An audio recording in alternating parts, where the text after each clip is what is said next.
Hi guys, I'm Alicia and I'm here to talk to you about Demi today. So as most of you know, one of the things that makes the Seint beauty line so revolutionary is the fact that we can use it on our skin more or less in one layer, which is game changing, especially for mature skin. Those of us over 30, which is like most of the population of women in the world.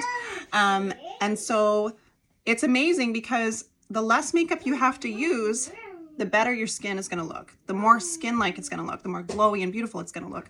And cream makeup is amazing because it moves with that skin and it doesn't cake and it doesn't flake and it doesn't look chalky. And of course, we have the 3D makeup, which makes our faces look naturally three-dimensional because everybody's face is three-dimensional. We don't have one-dimensional flat faces. And when we just blanket our face in one sheet of makeup or layers and layers of makeup to try to cover up all our imperfections, what we get is this really fake looking, flat, one-dimensional, cakey look, right? Which nobody wants. So Seint has been, my daughter in the background, I'm gonna go poop in the potty. Real life, this makeup is amazing for mature women, for moms, on the go, for everybody, right? Anyways, 3D makeup is amazing. And generally speaking, the coverage is impeccable. However, we all have had those days, or some of us have ailments that make covering certain things a lot more difficult, right? We have texture issues. We might have very chronically dark under eye circles. We might have different ailments like acne, eczema, psoriasis, things like that. We might get sunspots, age spots, melasma, etc.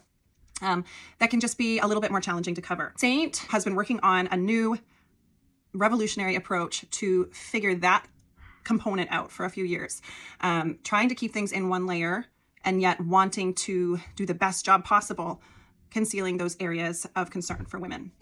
And how do you do that in one layer? Because we're so used to doing it layer upon layer, right? Putting a color over that area for color correction and then layering makeup on top of that, but that is going to create more makeup texture and so on. So they did come up with a solution, and that's where Demi Color comes in. So this is Demi Color.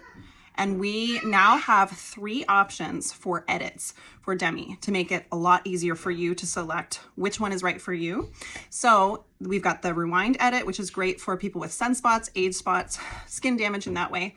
We have the erase edit, which is fabulous for people with acne scarring, rosacea, things like that. Sorry. And then we've got the wide awake edit, which is amazing for dark circles. Okay. So I'm going to be showing how I use the majority of the colors in all 3 of these edits. This is all of the colors that you can find in all 3 edits, minus this one, which I am going to talk about at the end. So there is a lot of crossover between the 3 edits. Talk to your artist and she can tell you which edit is best for you if you don't already know. Now, Demi has been designed so that you can use it all by itself with no other makeup. If you want to just look like you have 0 makeup on and you want to target any distractions on your face but keep the rest of your skin shining through, Demi is amazing for that. So you can use it all on its own. However, a lot of women want to know how to use it in conjunction with their 3D makeup that they already use and love. So this is what I do. I have my full palette and I always keep a couple of Demi colors in here. Today I'm going to be showing you a hybrid look with my 3D makeup and then adding in the colors from the Demi edits to see how those are used together. And you can see how we can use them still in all one layer without piling anything on top of the other and still having this really beautiful, glowing, natural look that we always love and adore from Seint. Okay, so if you're interested in seeing how I do this, keep watching. So I'm going to start with my contour, and this is going to give my face that nice sculpt and dimension. You can also use Demi Sculpt Color if you would prefer to stick with just Demi. They are limited edition, so they will be on their way out, but they will do the same thing, just with a little bit less color. It's more of a tint than an opaque pigment. But for this hybrid look, I'm just sticking with my tried and true ash contour from the 3D line. So under the cheekbones, under the jaw, around my forehead, and even under my lip for a little bit of a shadow under that pout. And then later I'll also be doing my nose with my contour. Next I'll be using the main shade.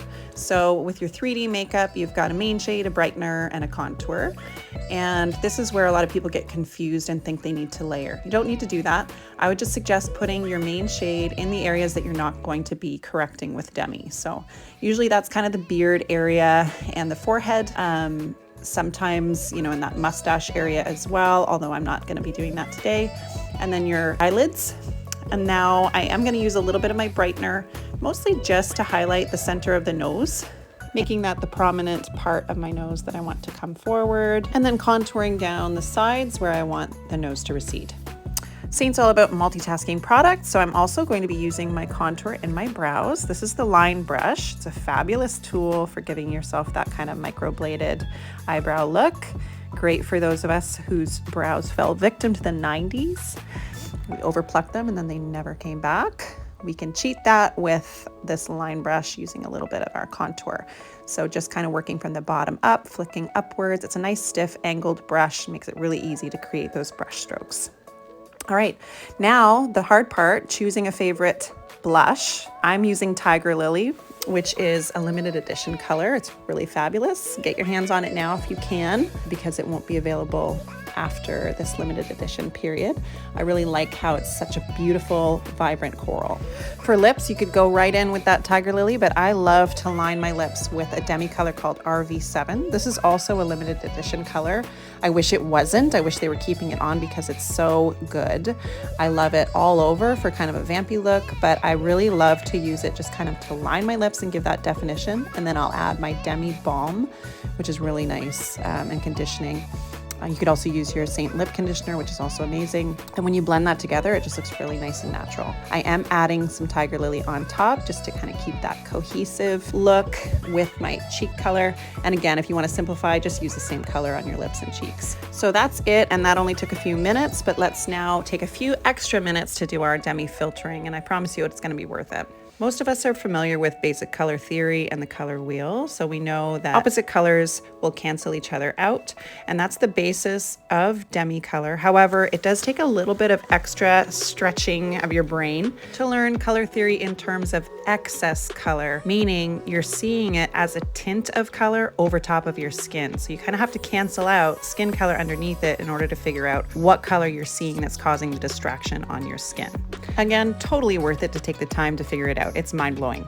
Plus, we as your artists are here to help you figure it out and simplify it for you. While you are figuring it out, it's going to take a little bit of trial and error, but here's a great tip. Take a screenshot of this. As a general rule, if you go to place some demi on a spot and it turns really light white or icy, try turning up the saturation, so go towards orange. If you thought you needed orange and the color is just too warm, then go the opposite way, go more towards the pinks.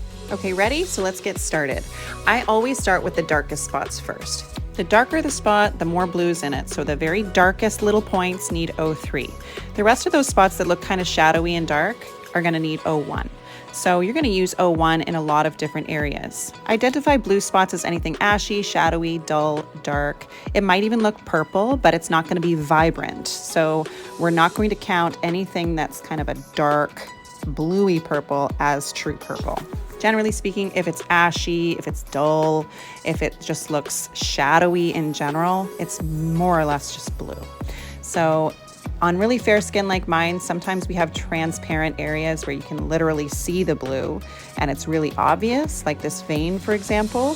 Other areas, it might just look more like a shadow because it's on top of a more pigmented area of skin that's a little more rosy.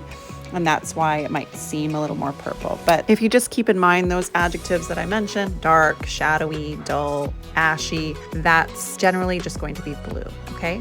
Now I've switched brushes here. This is the bright brush, which is just a little bit bigger than the spot brush. I always prefer the spot brush for demi filtering because it gets into those tiny little areas like freckles, scars, pimples, and spots within spots. But the second best brush is this bright brush when you're filtering, and that will take care of slightly bigger areas. So did you see how I had that kind of a shadowy wash in the outer corners of my eyes? I use that brush for that. So the next type of distraction I like to tackle is redness. But when we think of redness, you have to look at it and think, what kind of a red is it? Is it a blue-based red or is it orangey and fiery? Usually it's going to be blue-based. So for areas that seem pretty vibrant and bright, but it's still a blue base, think of it like a fuchsia. Those areas you're going to use your yellow, Y1, okay? So in this area here, the broken capillary area under my nose, it's fairly bright. It's still not fire engine red. It does not need green. Next, I'm going to go for the slightly darker violet spots, which still are going to kind of appear red, but you have to kind of break it down into what kind of red it is. So this more shadowy red area is a little more blue based, so that's where I'm going to use Y01, yellow orange 1. Okay, so it's still a lighter color. It's got more yellow than orange, and we're going to tackle those kind of purpley areas there. A big mistake that a lot of people make when they start diving into Demi is they think that they need green for anything that looks red. So this is an area I really like to take the time to explain to people, because we're not washing this area in an opaque color. There's all different varieties of red, and generally speaking, green is only going to work well for areas that are like a fluorescent red, like an orangey red, and that's pretty rare. Sometimes you can get that with a really ripe fresh zit or something like that, where there's a lot of blood at the surface, but usually these yellows and yellow oranges are what you're going to be using in those areas. So you're going to need a lot less green than you think. And you can see how it's really important to be using a tiny little brush, because there's lots of spots within spots. When you start kind of zooming in and looking closer, you can tell that there's not just one localized color in one area. There's kind of a large area of distraction, and then there's different pigments within that spot. This is where Demi's so different from traditional color correctors, because we're working in one layer and we're creating a mosaic that mimics the natural skin. The last color that I like to tackle is one that's a little bit harder to identify. This is green. So green is usually identified as something that's kind of a muddy color. It's not really like a shadow. It has some pigment to it, and yet it's not vibrant. It's like a muddy, mulchy, often sickly or bruisey or brownish color. The more bluish greens are going to be ashy, shadowy, and dark, but also kind of muddy. And then the more yellowy greens are going to be more golden or brown, often the freckles and things like that. So the more bluish colors, you're going to use a red that has orange in it, like R01. And then the lighter, more yellowy greens that are going to look just more golden or tan, those are just going to need straight R1 pink.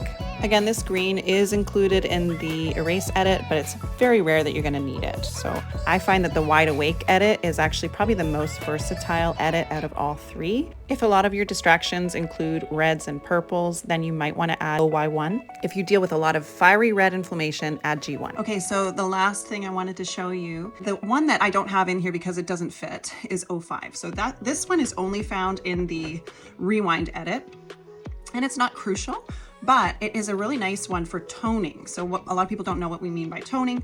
Toning just means like tinting the skin, and it's good for kind of a wash of color, which is typically not what you use Demi for. Usually you use it for very precise areas. But for toning, you're just gonna kind of tint the general area. So this is nice for basically giving you like a nice bronzy glow. Or if you have just generally very ashy skin or very pale skin, or dull skin overall, this can be really nice to just sort of tint it. And again, it's not going to be something you probably will use as a filter unless you had something. If you have very deep skin and you have a dark blue spot, which probably would look almost like black on your skin, maybe you could use this to tone that, or to filter it, sorry. Otherwise, it'll just be used as a toner. So I'm just applying it kind of where I would my bronzer. Forehead, cheeks, do a little down your neck. And it's gonna be pretty subtle because again, it's just a little tint. But see how it just warms up my skin. And I don't look orange because it's gonna blend in with the color of my skin. And I have a lot of blue in my skin, that paleness and that kind of ashy tone, right? And so it just sort of complements that, blends with it, and gives me some warmth. So that's the final look. Okay, the other thing I wanted to mention is that with these edits, you do get compact credit, just like with the 3D makeup. So with any of these edits, it comes with the 6, and you will have room in your palette for more. So you could get a couple of these extras if you wanted, just to fill in the gaps. So if there's a couple of edits you're debating between, you could just do that, and then you'll end up getting 2 in 1.